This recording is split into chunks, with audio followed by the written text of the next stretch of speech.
Yo, what's going on, snipers, and welcome back to our Chicago Blackhawks franchise mode here in NHL 23. So in last episode, we started up the season simulation, and as you can see so far, we are 19, 17, and 5. So a little bit of a rough start for this team, and I really don't know what the problem is, and I feel like we need to address a few things and make this team as best as possible, because we are only 1 point out of a wildcard spot at the moment, which is not bad, but this team has really kind of struggled at the beginning of years, and I feel like this team just needs to find a new page and hopefully be good for the second half of the season and make a good playoff run if possible. But yeah, I think we are going to be making a few trades in order to make this team a lot better. But before we make those trades, I do have a number of comments to go over. So the first one is from Hockey Guy 88. He says, I think Chernak is your best option for a defenseman. I'd also see if you can move Byfield. His production isn't good enough to be playing on the first line. I think you should actually look for someone who's a bit more of a goal scorer, since Nazar seems to be actually doing pretty well as a playmaker. So he's basically saying to try Nazar as our top line center as a playmaker, since he is pretty good at distributing the puck, and then trying to find another sniper to play alongside Asher Vance. Now hopefully whoever we bring in doesn't take away from the goal scoring ability of Vance, but hopefully they help complement this line a little bit more. And then our second line would say the same with like Holtonen, Pedersen, and Recchi. So yeah, we're going to definitely look to move out Byfield. And then he also said to bring in Erik Chernak for the defensive core. So we more than likely would be moving out Jet Wu, so Erik Chernak could play on that top four and hopefully solidify our defense a little bit better. And then yeah, hopefully the goaltenders can pick up their play a little bit more as well as the season goes on. The next comment is from Saturday Taco, who says, I think Mario Ferraro would be a better fit for your D-core than Chernak. Now, what's interesting about Mario Ferraro is he's actually injured, and I looked up his injury. He's actually out till March the 1st, which is quite some time, and we need to make changes now. We can't wait that long, so making a trade for Mario Ferraro is more than likely not going to happen just because of that injury. Because if we look at the injury report here, I believe it was like post-concussion syndrome as well, which is not great. Yeah, post-concussion syndrome, he's out till March the 1st, which is quite a bit of time to wait, almost 2 months of NHL action. So we definitely want somebody that could help us right now, and Erik Chernak as that option. Otherwise, I think Mario Ferraro would be definitely a good piece to bring in for this team. And then the last and final comment is from Paul D. He says, we need a playmaker badly. Trade Byfield. Vance won't hit 60 goals without a playmaker, and you should have kept Schneider over Wu. So I think basically, like I was just saying about Hockey Guy 88's comment, Nazar is going to be that playmaker that we were mentioning about. We just need to find another sniper to play alongside Asher Vance as well. So we aren't going to be looking for a playmaker to play at that center spot because Nazar is going to be that guy. He actually has okay face-off stats as well, so I think Nazar is hopefully ready to take that step. If he's not, then obviously we could look for a better playmaker in the offseason ahead, but hopefully trading for another sniper will bring this top line a lot more offense and kind of make our top six a little bit more well-rounded in terms of goal scoring. And then once we bring in Erik Chernak, hopefully that cleans up the defensive play in front of those goaltenders as well. So let's first make the trade for Erik Chernak, which I guess we'd be having to give up Jet Wu in that trade just because, or else Jet Wu would probably be moved down to like the top 6 pairing. So the trade we were actually thinking of doing right at the end of last episode was basically Erik Chernak for Jet Wu, and I think it was a pick. So basically we'd be saving money as well by bringing in Erik Chernak, because Chernak's only making $5.2 million for the next 2 seasons, while you have our defenseman in Jet Wu, who's making, what was it, $6 million? Yeah, $6 million for the next 2 seasons. So we'd be saving $800,000 and bringing in a better defenseman who's a little bit older and more, I guess you could say, more of a veteran presence than Wu is. We'd also be having to be adding a pick to this trade probably, unless there's a prospect that they want that we can move out. I could throw in Albrecht into this trade potentially. They also do like Combs, who's definitely not going to make it. I could add Combs and Albrecht into this deal because both these guys, like, they have some potential, but they both look like they're not going to reach it, especially with our other prospects we have already. So let's give them both those 2 prospects, and that should work. Maybe I'll just try one of them first, though. So like Albrecht and Wu, and see if that works for Chernak. That's rejected. Okay, what if I added in the other prospect that you guys wanted. Or I could add in Jocelyn potentially, but I wouldn't mind saving him for another potential trade. Because, like, some of these guys are definitely not going to pan out, so might as well get rid of them while they still have value, you know? So I'll add Combs' deal, and if this doesn't work, we'll throw in maybe, like, a draft pick or something like that. I don't really know. See if that works. That's accepted. Okay, perfect. So we get rid of 2 prospects that aren't going to make it. We get rid of Jet Wu, and we bring in Eric Chernak to hopefully make our defensive core better chemistry-wise and also better defensively in that sense, too. So Eric Chernak into that top 4. Makes it a -1. Are you serious? Really? It said he worked on our top 4. Let me just make sure that's actually accurate. So we're actually going to have worse chemistry after making a pretty good trade. Never mind, actually. That just went to 0. I hate how that glitch still exists. But, yeah, there we go. Not bad. So we have basically the same chemistry on our defensive core, but we have a better defenseman now that hopefully should give us a little bit better defensive play in front of our goaltenders. Now it's about finding ourselves that that right wing sniper to fit on that top line with Vance and Nazar. Now there was a couple guys I was looking at. One guy I was actually going to trade for, but I was trying so many times it didn't want to go through, so we aren't going to be worrying about trying to trade for David Pastrnak, even though David Pastrnak would be such an incredible option for this team. But we are going to be trying to make a trade, I think, with the New Jersey Devils, I think. Or there was another player that has an extension in place that I maybe want to trade for. Let's actually go to the player search thing first and foremost, just because I want to kind of look a little bit more into this before I actually make my decision, because this impacts our team's offense, and hopefully this could help propel our team into the right area that we need it to be. Let's go to sniper. So if we were looking at snipers, there is a couple with 1 year left. Let me actually scroll through this quickly. A lot of 0 year left guys in free agency that we don't care about. But there was some good guys that with 1 year left. One of them had an extension, like I said, for 5 years, which is kind of questionable, but I might be willing to trade for him. It's either him or I trade for somebody that's on a 2-year deal, basically. Actually, let's just sort by overall, make it easier on us. So that player I was looking at wasn't DeBrincat. It would be funny to bring back DeBrincat to Chicago, but not going to be doing that. It was, where is he? Well, there was Jason Robertson, but I don't think Montreal, we can make a trade with them. Actually, maybe it would work. We could maybe sometime make a good trade with Montreal. Montreal's doing good this season, though, so I don't feel like them moving out Robertson makes much sense, unless the fact that they know they can't re-sign him. Caulfield signed to a lot of money. Who was it? Gurionov has an extension, but he's not the guy I was mentioning. Burakovsky was kind of intriguing, but he's going to be dropping off. Oh, yeah, Nikita Kucherov was intriguing as well, but he's 36. And he's already got exact bottom 6, so he would be retiring probably at the end of the season. So I don't think Kucherov is the guy, but we might have to come back to him at some point. The guy with the extension I was looking at, though, was Jack Quinn.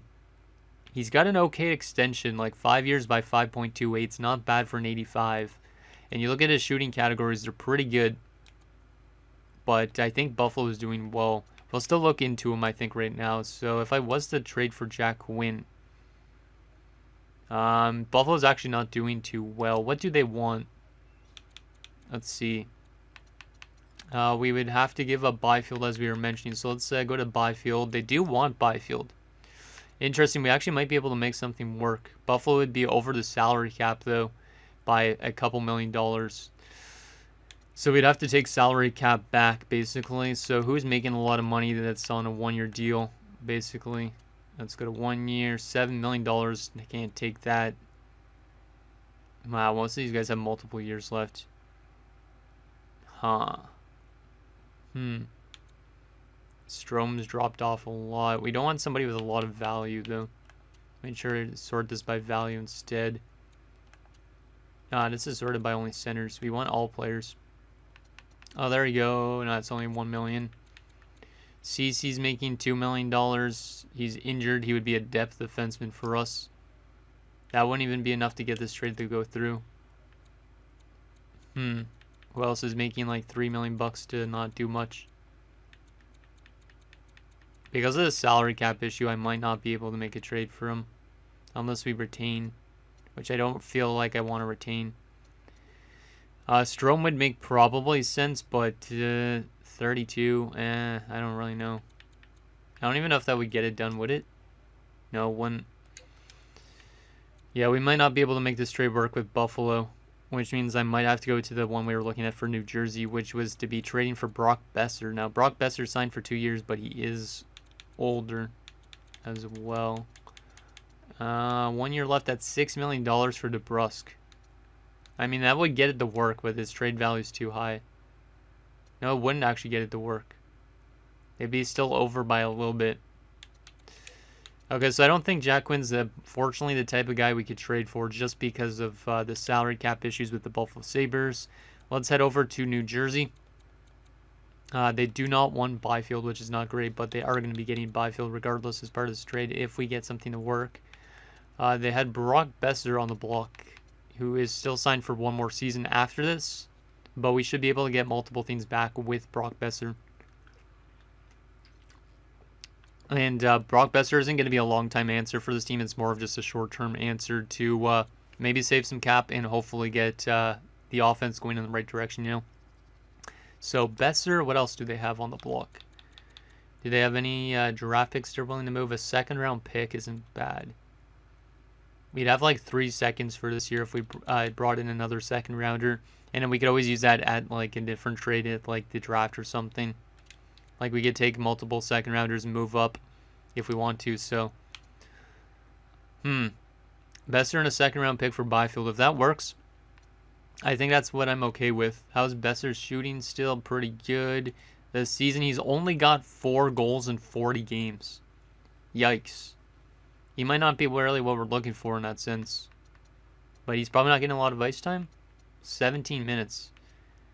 Why is he doing so bad this year? He's only on pace for an 8-goal season. Like, he's definitely on a regression path right now with the New Jersey Devils, but would he be better with us? Like, when you're getting paid that much amount of money and you're only scoring 4 goals in 40 games, I don't know if I really like that. It's either him or we would try and trade for like somebody like Jesse Puljujärvi who's on the block, but he's signed for like 4 years. You know what? I think we got to still try and trade for Brock Besser, even though he's kind of questionable right now in New Jersey. Maybe all he needs is a change in scenery, so I think this should work. Yeah, I think this should work. Besser in a second for Byfield. That's accepted. Might be a risky move, might be a bad move, but we'll see what Brock Besser does for this team. At least he's only signed for 1 more season after this, but we'll see if Besser is what we need for the team. Gives it a +2 on the top line, which is good. And yeah, that should work. So now our new look top line of Besser, Nazar, and Vance. And then the rest of the team stays the same. And we also brought in Eric Chernak for the defensive core. We'll see if that helps out the team, and hopefully it does, because if this team misses the playoffs, I will be kind of mad. But at least we didn't lose any picks in this trade that we made, because if we were to make a trade and lose out on our first-round pick, like when I was trying to make a trade for David Pastrnak, I would have had to give up like multiple first-rounders, good prospects, and even Byfield to try and get a trade to go through. So I think we made the right call and went for somebody a little bit lower end that hasn't been doing too well this year, but might end up being a surprise with this team. So we'll see if Besser could help propel this team into the playoffs or not. So let's simulate the rest of the season and see what the team does. We'll take it a little bit slow, so this might be a bit of a longer episode, but hopefully this team could make it to the playoffs with the addition of Brock Besser. And of course, we lose the first game with Brock Besser on our team. And lose another one. But then we beat, who was it that we just beat? Vegas. Okay, good. Come on, boys. OT loss. I'll take it at least as a point. I don't know why I'm getting trade offers for Drew Commesso, but I'm not trying to actively move him right at the moment, because we might be a contending team. Who knows? 9-2 win over Arizona is always nice. 6-2 win over the Bruins. And a 10-6 win over the Jets. Pretty good offensive start with the addition of Brock Besser. 24-20-6 at the All-Star break, I guess, even though there's no All-Star game still in this game. Like, when is EA gonna add that? So we are tied for the wild card spot, or what now?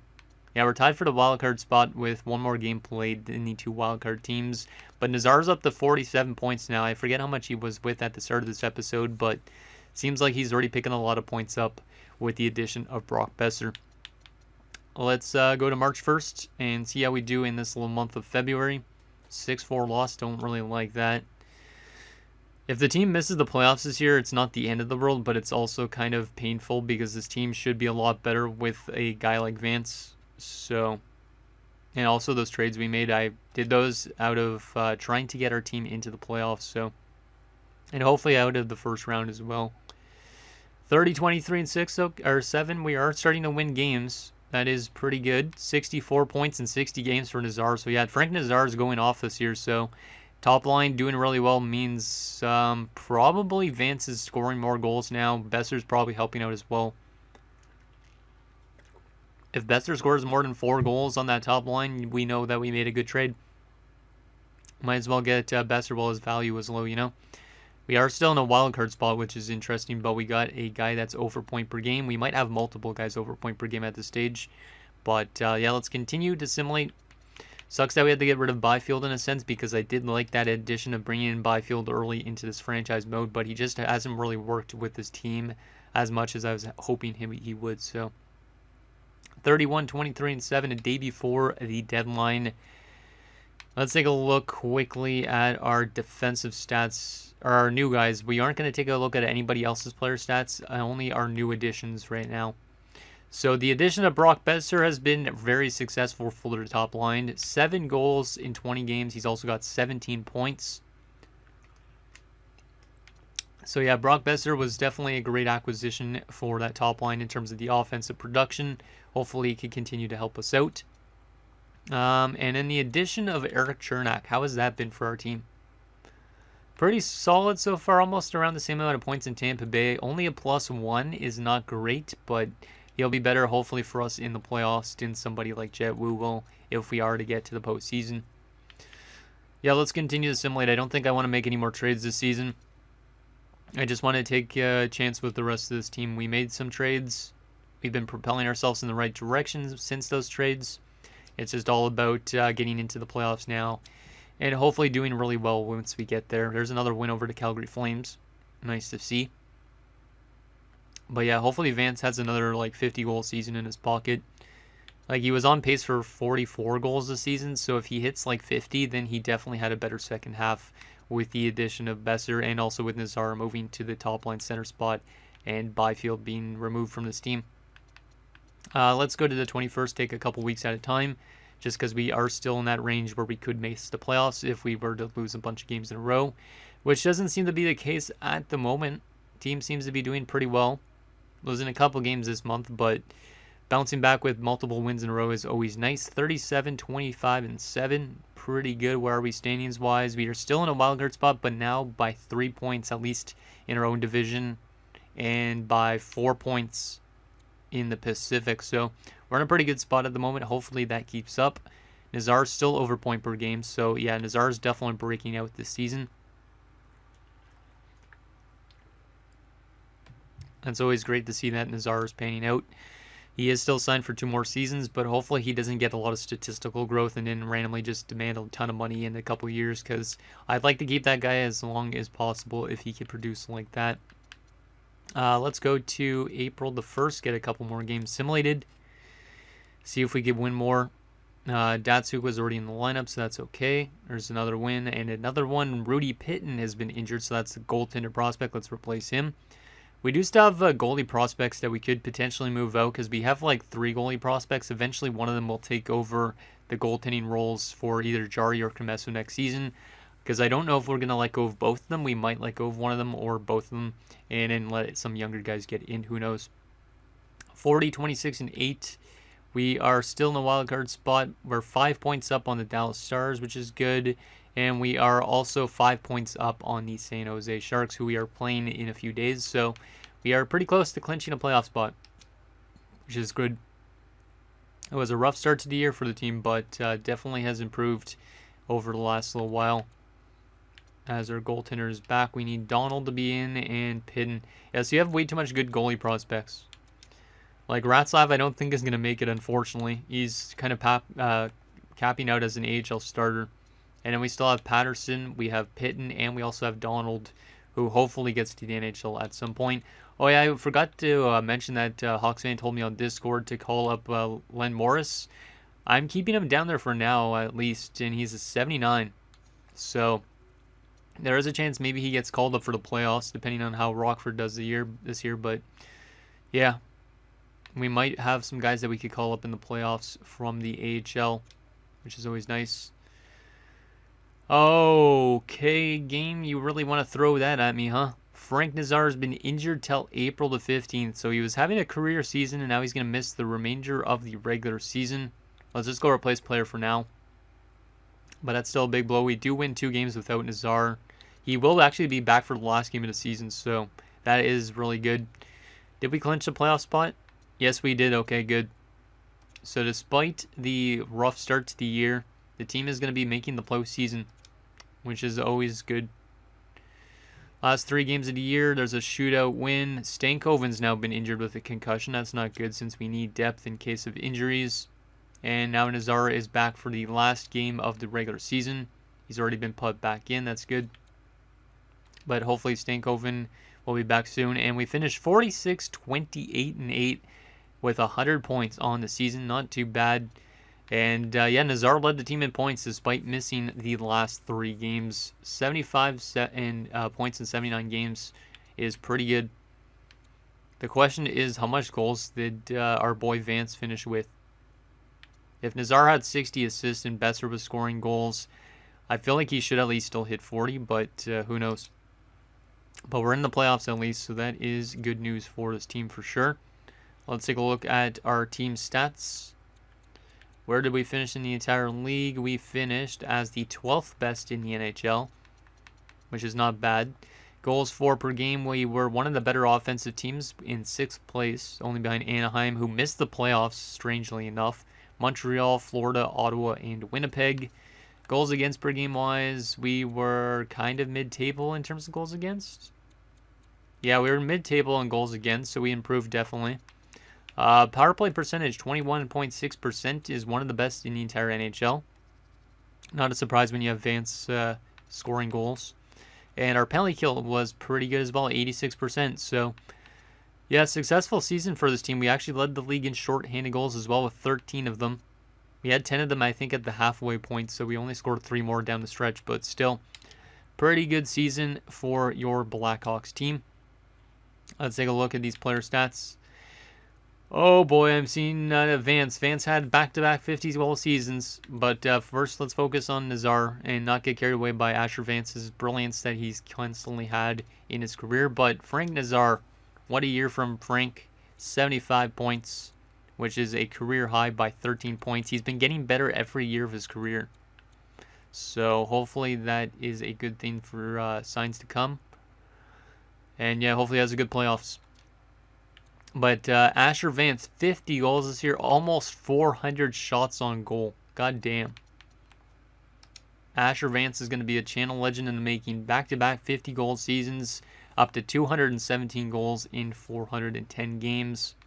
I didn't think he was going to hit 50 this year, but he's almost had 3 straight 50-goal seasons if he didn't only have 47 that one year. But yeah, I'm really excited to see what postseason Asher Vance could do again because he's been pretty good in the last few years. And Philly Pettersson, 61 points this year and a plus 14. He definitely improved a lot. Like the last few years, he's been picking up more points. This year, he was much better defensively. His face-off numbers were really good this year as well. 58% on the draw.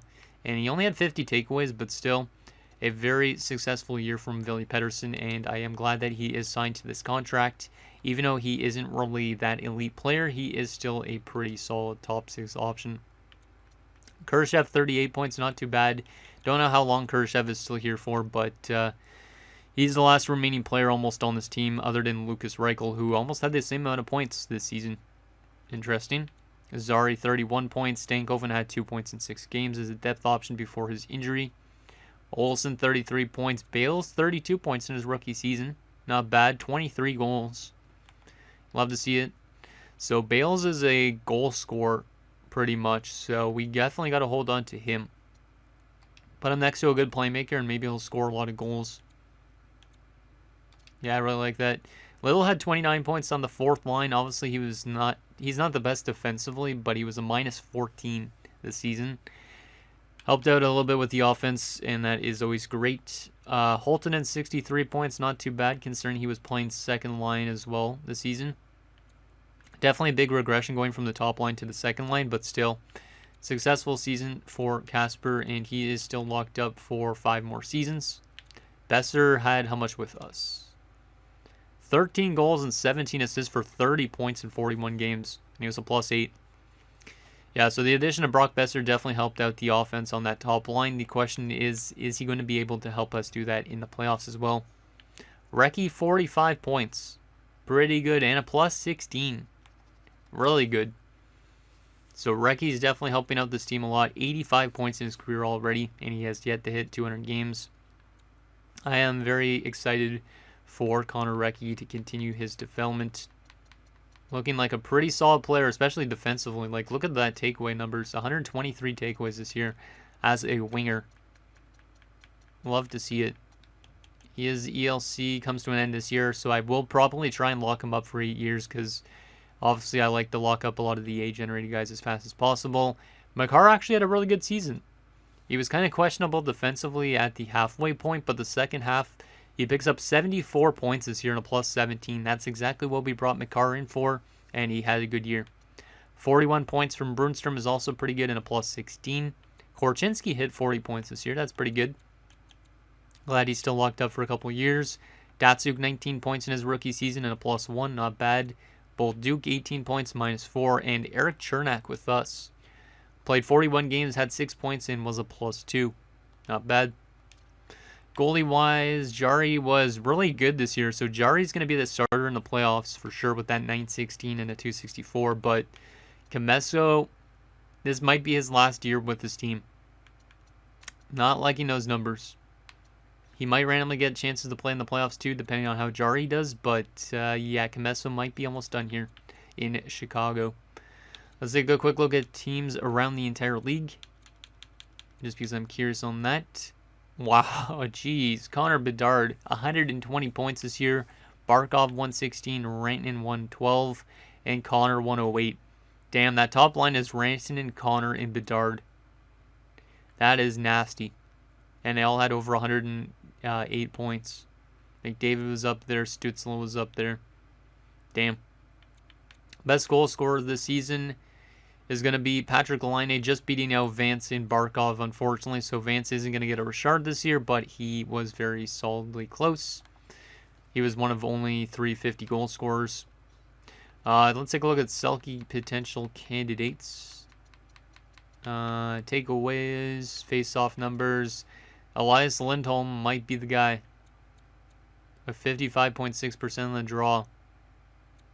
Yeah, I think it's going to be Elias Lindholm. He was first in takeaways. He had the best face-off percentage as well so far.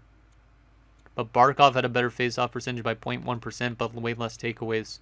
I think it might be Elias Lindholm this year. Best defenseman for points. Quinn Hughes, again, 87 points in Vancouver.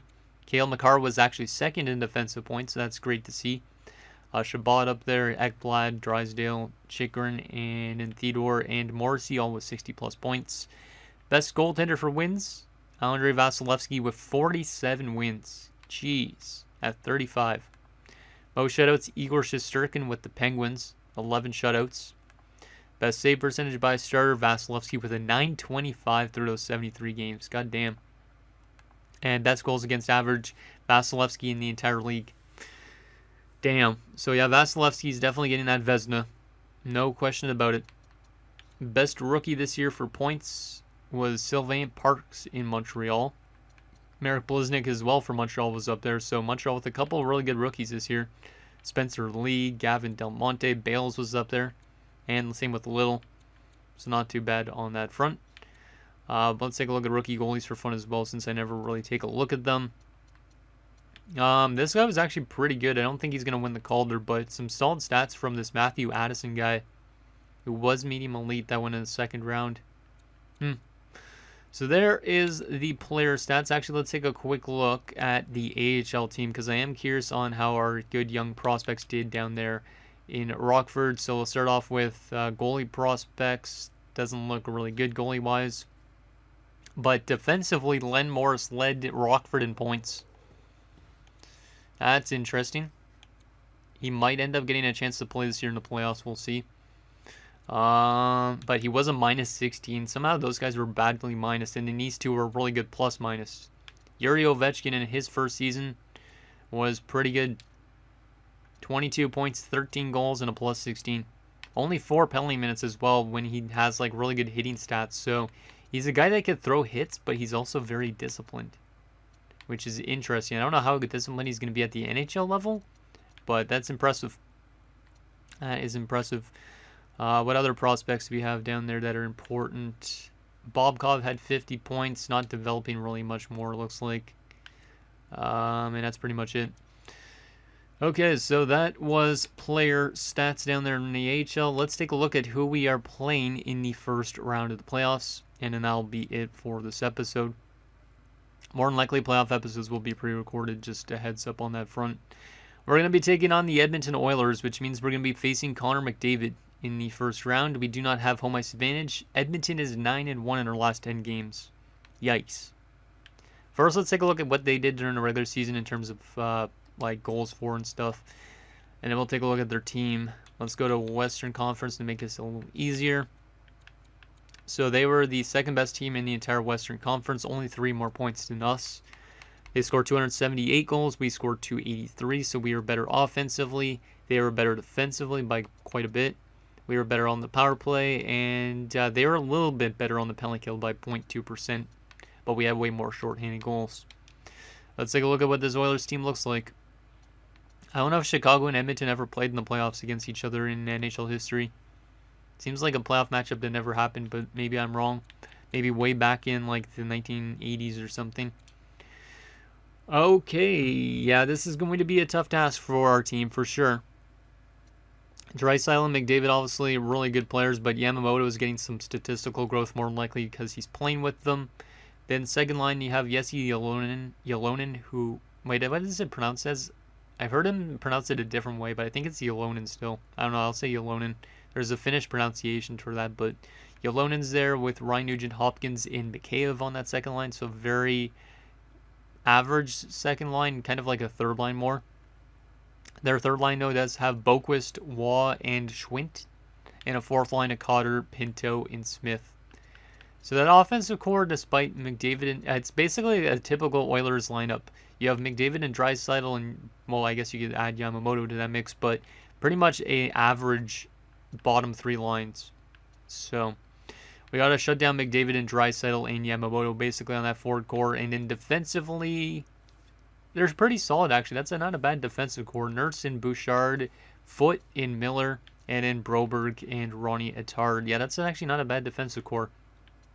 Some of the AI teams that we've seen in the past have had some pretty bad defensive cores, but that one is actually pretty decent. Goalie-wise, they don't have a great goaltending, though, combination. They have Ned Ekpozo, high fringe starter they drafted in the 4th round. Pretty solid numbers this year as the backup, it looks like. And then they also have Dustin Wolf, who obviously really good in real life and had some solid numbers as well this year. But they must have had a goalie injury. Yep, that is the case. They have some injuries. Ilya Samsonov is actually their starting goaltender. We'll have to take a look at how long he's out for, because if we don't have to play him, that wouldn't be a bad option. But there is Samsonov. And then they also have Alexander Romanov, who is out with an injury as well, which is a big blow to their defensive core, or else that would be even better than it looks right now. He was actually brought in from Nashville via trade, so...